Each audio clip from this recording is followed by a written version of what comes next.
Hello and welcome to the Temple of Tomes with your host, Indie Comics Jones. Today is March 9th, 2021, and this is episode 224. We're going to take a look at The Joker. This is part of the Infinite Frontier coming out from DC. This is issue 1, and it also featuring Punchline. And what we've got here is Joker presiding over Arkham Asylum. And this was a $4.99 comic. It's got like two stories, one a minor story. The Punchline story is mostly in the back, as she does get mentioned in the first story.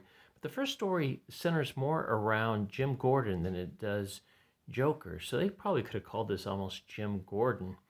So the Joker's not in it that much. So it starts out, it's just a prologue. There's a chapter 1 and a chapter 2. The prologue is the Boogeyman, and it's basically talking about when Jim Gordon was back in Chicago. And he didn't get much done there, but got some cops thrown off the force for being taking bribes and whatnot. And that made them kind of transfer him over to Gotham, which became a living hell. So he gets the story from this guy. Danny Ryan, an old retired cop, and this is years and years ago. He talks about coming across what he was the pure evil he came upon one night when he found a dead 17-year-old being eaten alive by what he called true evil. Now, he never got the shot off in time, so he tells Jim Gordon, always aim for the head. And so that's kind of stuck in Jim Gordon's head for a while because he's always thinking about the Joker.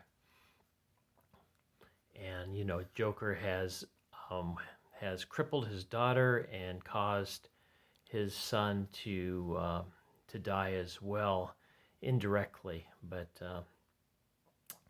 they show a picture of Jim Gordon sleeping, and he's got this nightmarish Joker looming over him. Working on this is James Tynion the Fourth. Gilliam March is the artist. Arif Parianto is doing the colors, and Tom Napolitano is doing the letters. Now, this is a recommend. I almost didn't buy this comic because I knew I'd probably recommend it, and I think it's going to get recommended throughout, for the most part, throughout the community. The story itself is it's good, but it's not anything I would say is fantastic, at least at this point. I'll probably stay on for the next issue to see what happens on that. So chapter 1 starts out, call it a day, and what has happened is Arkham has had some poisonous gas let off, and it has caught fire. 50 to 100 prisoners have escaped, but the death toll, I think they said, was like 500 workers and patients at Arkham Asylum. They believe Crane is dead, Bane is dead, and I think there was one other guy, and I can't think of who it was. There's one guy, guard there, Sean Mahoney, who was turned down by the Gotham City Police Department as a possible policeman by Jim Gordon, who apparently was a hero in this. He was able to move some patients to safety and got a good dose of this laughing gas, and they're trying to save him, but it also helped vent some of the gases, stop the fire a little bit. And Batman came in time to vent the rest of Arkham so it doesn't go up, and so everybody else didn't die as well. So in the meantime, they're showing that Bane is this cult hero now. They're doing murals of him all over the town to to, I guess, recognize or respect him in death. And also Jeremiah Arkham, he was another one that passed away in this apparent fire. So I'm not sure exactly who he is, but and just based on the last name, I'm assuming that he has something to do with the asylum. Either he's the guy that runs it, or maybe ended up being a patient there himself. But so Jim is kind of investigating, but not really. He's talking to Batman on the side. Jim is actually retired from the force. Um, he says he wants to live somewhere warm, but he can't afford more than a year or two in the apartment he has. So he's kind of out of work, but he is retired. He's no longer on the force. So the new mayor there, Nakano, is doing the acting commissioner right now, and he's asking James Gordon for some advice. And James Gordon says, "Well, you should have Batman be the commissioner." And Nakano just says, "No, thanks." So goes on, and James Gordon continues to be haunted by these visions of the Joker. Like I said, he's not in it too much, just kind of like in these quick visions. And there he is from The Killing Joke with his camera there. He's also reminded because the kids are wearing Punchline shirts. This is the couple frames here where Punchline does show up in here. And he just says that he's old and he's dyed his hair so he doesn't look as old, but in the meantime, he's still kind of breaking up crime on the side here when he runs across it. Now he's having lunch with his daughter, and this is actually Hopper up here. He did the painting Nighthawks, this is kind of a homage to that. I can kind of pick that up. And he visualizes the Joker's looking in on Barbara and himself as they're talking. And so he's just kind of haunted by this, not ever being able to take the Joker down completely, and all that has gone well. He visits his son's gravesite. He's still got this Joker, this awful hallucination, reminding him of everything.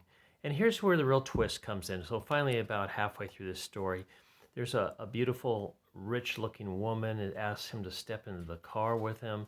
She takes him to this, oh, great. Okay. Takes him to this mansion. She says it's not hers, that she doesn't want him to know who she is. And there's some mysterious, huge guy with her that's kind of like being a bodyguard. I suspect that he may be Bane, but I'm not sure at this point. The gas that was let off by the Joker actually was that laughing gas. However, the only side effect was they died with a big smile on their face and no laughing was heard. And that kind of made the gas even more potent because no one was warned that something bad was going on.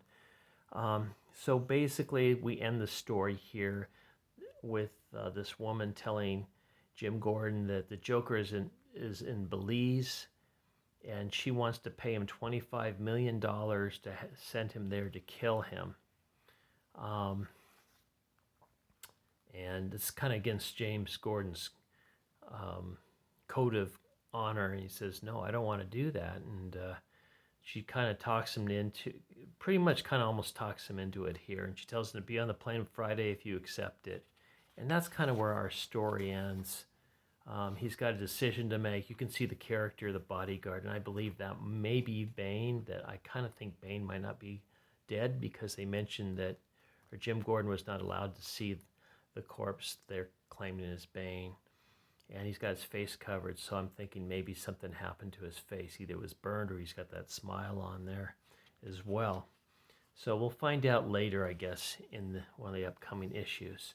And we end this issue with the Joker looking at the headlines here. Finally, we get him like in a live shot. He's in this beautiful tropical mansion resort thing, and everybody in it's dead. And we get our final picture here. And what it almost makes it sound like maybe the Joker didn't have anything to do with what happened at Arkham. Because he just says, oh, this is about to get very interesting after reading the headlines about Arkham Asylum being destroyed. So next is the unusual suspects. And we go right into Punchline Chapter 1. The writers on this is Sam James and James Tynion IV. Artist is Mirka Andolfo, and the colors were Romulo Farjoda, I don't know, Jr. Letters Ariana Mar. Okay. And this is kind of picks up where the last Punchline ended, or at least the issue 1, where she's about to go to the court. The prosecutor is finding out that he has just lost another witness, mysteriously killed. So you can see there's like 4 witnesses or 3 witnesses here, while Punchline sleeps peacefully in her jail cell. And so there's a little bit going on. We're getting Bluebird involved again on this, and she's the one with the funky hair and the piercings. And we go back to Blackgate Penitentiary, where Punchline, I think her name is something else, Alexis Kane or something like that. So she